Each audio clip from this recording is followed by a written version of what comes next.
I didn't know at the time, but the moment I watched that scene in Stranger Things, my life quietly changed direction. Not because of the show, of course, it was just I realized burnt out was not the end of me. Hey, it's your drama girl Stephanie. In my last video, I talk about the trigger and the first turning point of my self-healing journey. That trigger only gave me enough courage to see the therapist, but my problems remained unsolved. And this video is about the next turning point, the most important moment that stopped me from avoiding my mess. Back by the end of 2021, everything collapsed at once. It was probably an accumulation of tension that broke the stream. I was burnt out for the first time. Moving from the sunny Barcelona to Paris already felt like a huge shift in my life. I missed the sun, the sea, the food, everything in Spain. The underlying issues between my partner and I have been intensified by several prolonged COVID confinements. What's worse, thanks to the pandemic, my industry has become unstable, and I was not able to get my work contracts renewed by the end of 2021.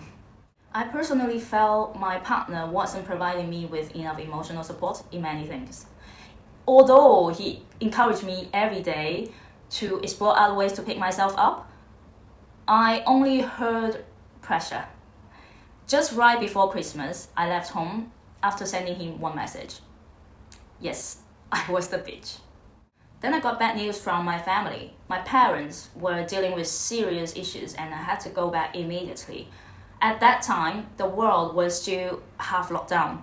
It was already an adventure to successfully book the flight tickets, get myself on the plane without being contaminated, and stay in another 28 days in quarantine when I landed. By the way, I don't have any brothers or sisters, so I had to deal with everything by myself. I used all of these as an excuse to escape my own life. I finally went back and hid myself. For months, I barely spoke to anyone except my therapist. My parents blamed me, my partner was heartbroken, my friends were confused. I couldn't talk, because every time I tried, I would collapse into tears. Then, that summer, I watched Stranger Things Season 4. This is not an ad, okay? And it was that epic scene, you know, that one. Max running, memories flashing, that song playing, running up that hill. And I broke down. I realized something I have been missing.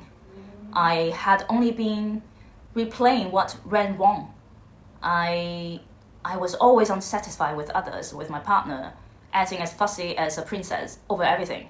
I was blind to the things I already had, the ways my ex-partner protected me, the support I got from my friends, even from afar, the strength it took as a foreigner to survive in Europe each day. The scene didn't fix me though. It shocked me with further introspection and softened me enough to think again. I felt an overwhelming shame and guilt, so I decided to go back to Paris after 3 weeks to deal with the mess I created. And what happened the next day? Nothing magically healed. There was no home, but ruins. My ex-partner and I didn't get back together. My life was still uncertain. It was really hard. But it was the true beginning of my self-healing and learning how to stay with myself. I don't know if someone has talked about something similar, but I wanted to do this for a long time.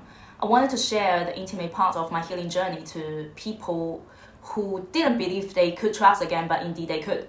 I didn't make these videos, but now, because I went through lots of emotional flashbacks every time I recall this part of my life.